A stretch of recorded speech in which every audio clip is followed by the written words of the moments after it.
Hello my viewers, welcome back to the channel. I'm about a video title, you know what this video is about. We're talking about, of course, the Miami Heat news.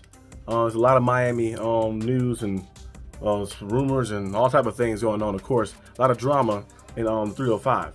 I think it's time for us to just go ahead and make the move. I know Pat Riley and Jim Butler, as you guys know, the suspension that happened again. You know, Jim Butler got suspended the first time for like, what, 6 or 7 games, I think 6 games. And then he got suspended again for 2 games as well. And there's no reconciling this relationship. And the Heat are kind of prolonging the inevitable, which is Jimmy Butler leaving. Jimmy Butler is trying to make a trade, like, to get Jimmy Butler out of here because the trade deadline is coming up.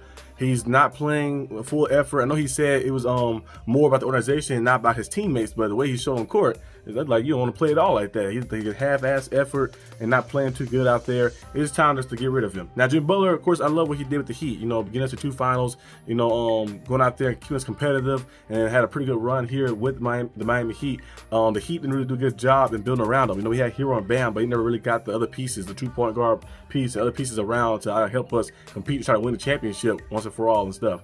But you know, it was a good run. But sometimes you got to go ahead and move on because right now it's just like more drama, more distractions. The Heat have lost 5 of their last 6. They was doing good at first at one point. Then once Jimmy Butler got back a little bit, it's like things started falling apart a little bit more and more. You know, see missing practice, missing some practices, missing team flights and all the things that was happening. And the Heat have lost 5 of their last 6. You know, so they lost back-to-back games as well. So it's time, and they play tonight against the Nets, so hopefully they can win. The Heat was a few games over 500. Now they're 1 game under 500. They're 21 and 22, the 9th seed. So they need to make sure they're able to stay competitive to try to get in the playoffs as well. And I had them going at least to the 5th spot in the playoffs, but it might be a play-in team again, so depending on what happens. So hopefully the Heat can go out there, make the move, get Jimmy Butler traded away. I don't know exactly who they'll bring in. Maybe Brandon Ingram. It'll be a nice piece to bring in. They got to pay him probably next year, but if he's balling out, you know, no problem to pay him like that. He's 27, 28, I think 28 years old, yeah. So bring him in. Maybe bring in Tyus Jones, another person as well. Colin Sexton. Bring somebody else. Just go out there and add a point guard.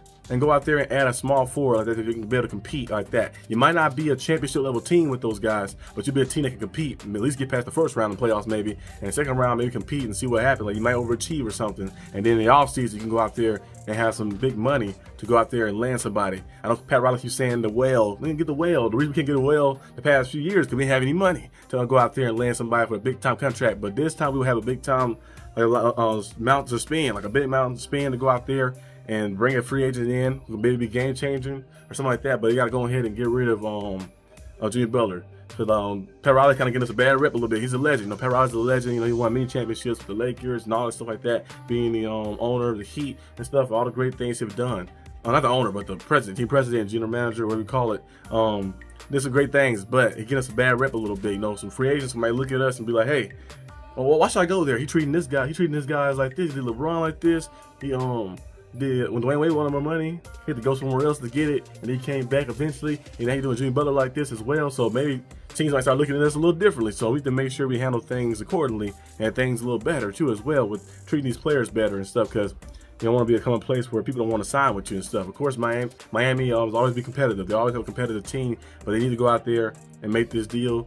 Yes, you got to bite the bullet. You probably you might make the playoffs this year probably, but you make the playoffs and in the same instance you lose first round exit or something. That's not too bad. And in the offseason, you can try to build up and try to get yourself right. Hopefully, you can make it past that. But, you know, based on our team being built and the way our team looking, might not be able to get past that, especially when we have a lack of talent and stuff on our team. So once that happens, we'll see better things go on. But the Heat got to find a way to go ahead and trade Jimmy Butler.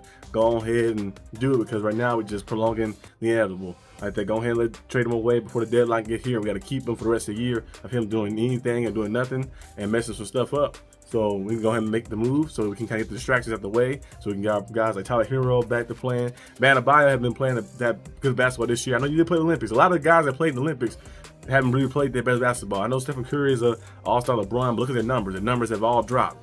Now, I know they're getting older, of course, as well, but a lot of the players' numbers have all dropped. Jason Tatum is an outlier because he didn't really play too much in the Olympics. He was on the bench the whole time.